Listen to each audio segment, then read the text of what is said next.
आज की ये कहानी थोड़ी-सी इमोशनल है, लेकिन इमोशनल होते हुए भी इसका संदेश बहुत अनमोल है। आपकी आँखें थोड़ी नम करने के साथ-साथ आपके दिलो-दिमाग पर यह कहानी छाप छोड़ जाएगी। इसलिए इस कहानी को एक बार ज़रूर सुनिए। तो चलिए इस वीडियो को शुरू करते हैं। तुम्हें कितनी बार बताया है, मेरे तैयार होने से पहले मेरा नाश्ता तैयार हो जाना चाहिए। शादी के 25 सालों बाद भी मुझे क्यों बार-बार एक ही बात बतानी पड़ती है गीता? तुम्हें क्या है? तुम तो आराम से घर पर रहोगी, मुझे काम पर जाना पड़ता है। तुम हो कि हमेशा बेवकूफ़ों जैसी हरकत करती हो। अगर तुम यह जानबूझकर करती हो तो याद रखना, मुझसे बुरा कोई नहीं होगा। आज भी प्रशांत का पारा चढ़ा हुआ था। इन कटु शब्दों में अपना गुस्सा उतारते हुए, गीला तौलिया कुर्सी पर फेंकते हुए प्रशांत गुस्से से गीता की तरफ देखने लगा। गीता के लिए प्रशांत का यह बेवजह का गुस्सा कोई नई बात नहीं थी। वह महीने में 3-4 बार ऐसे ही गीता पर बरस पड़ता था। पहले-पहले गीता उसका विरोध किया करती थी, लेकिन जब कई सालों तक प्रशांत में कोई बदलाव नहीं दिखा, तो गीता ने खुद को ही बदल दिया। अब प्रशांत के कुछ भी कहने से गीता को कोई फर्क नहीं पड़ता था। प्रशांत की हर बात को वह चुपचाप सिर झुकाए सुन लेती थी। शादी के पहले 5 साल तक गीता ने पूरी कोशिश की थी कि प्रशांत को बदला जाए, लेकिन फालतू का गुस्सा करना और बाद में गीता को भला-बुरा कहना, यह मानो जैसे उसकी आदत बन गई थी।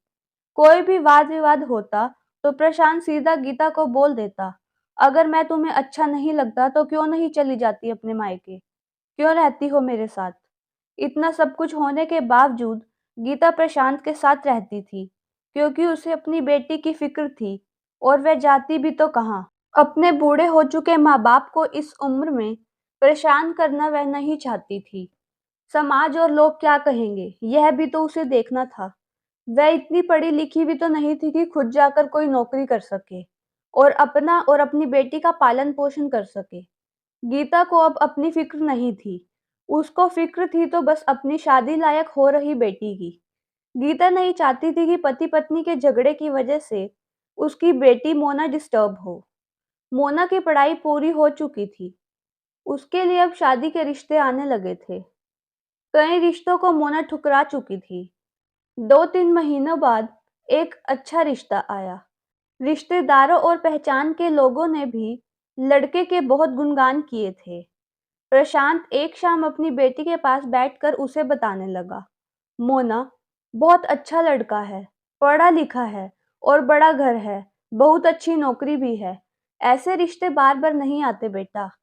इस बार मना मत करना।" मोना अपने पिता से ज़्यादा बात नहीं करती थी। शायद डरती थी या शायद नफ़रत करती थी। लेकिन आज वो अपनी पूरी हिम्मत इकट्ठा कर बोली, "मुझे अभी शादी नहीं करनी है पापा। मैं नौकरी करना चाहती हूँ, खुद के पैरों पर खड़ी होना चाहती हूँ। हाँ, तो उसमें क्या बड़ी बात है? मैंने लड़के वालों से बात की है, वह तुम्हें किसी बात के लिए नहीं रोकेंगे। तुम शादी के बाद भी नौकरी कर सकती हो। वह तुम्हें नौकरी के लिए परमिशन दे देंगे।"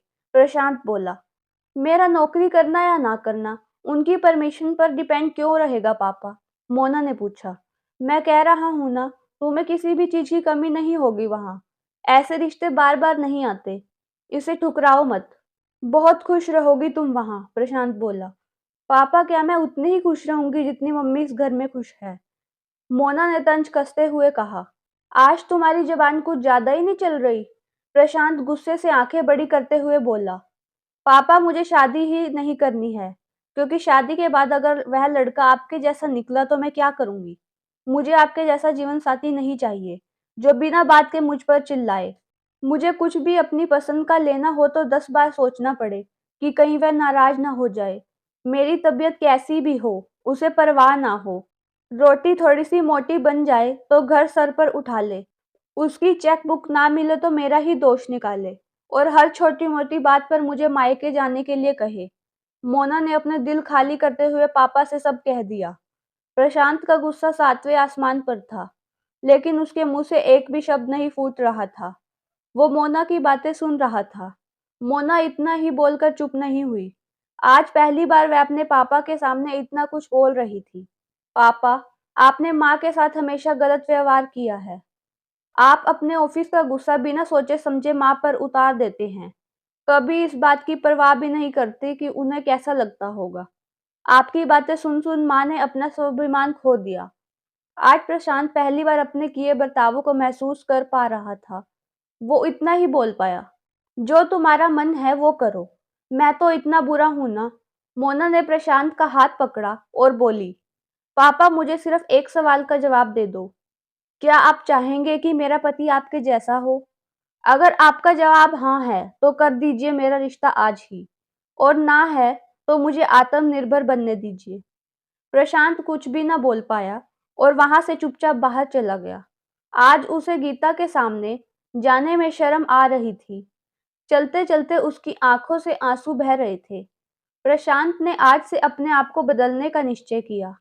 अगले दिन से गीता ने अपने पति में काफी बदलाव देखा। वह सोचने लगी कि जो हिम्मत मोना ने दिखाई है, वह हिम्मत अगर मैं पहले ही दिखा देती, तो शायद आज परिस्थिति कुछ और ही होती। अब मोना पढ़ लिख कर अच्छी नौकरी करने लगी थी और 3 साल बाद उसके लिए एक अच्छा रिश्ता आया और उसकी विदाई पर प्रशांत बोला, "बेटा तू हमेशा खुश रहेगी, क्योंकि तेरा पति तेरे बाप जैसा नहीं है।" प्रशांत की यह बात सुनकर गीता और मोना की आंखों से आंसू बहने लगे।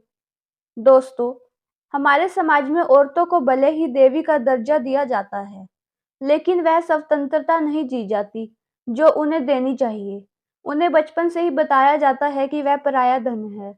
स्कूल से आने में देर हो जाए तो पिटाई मिलती है। मोबाइल पे बातें करते हुए दिख जाए या खिड़की से झाँकते हुए दिख जाए तो शक किया जाता है। माँ-बाप का घर तुम्हारा नहीं है, पति का घर ही तुम्हारा घर है।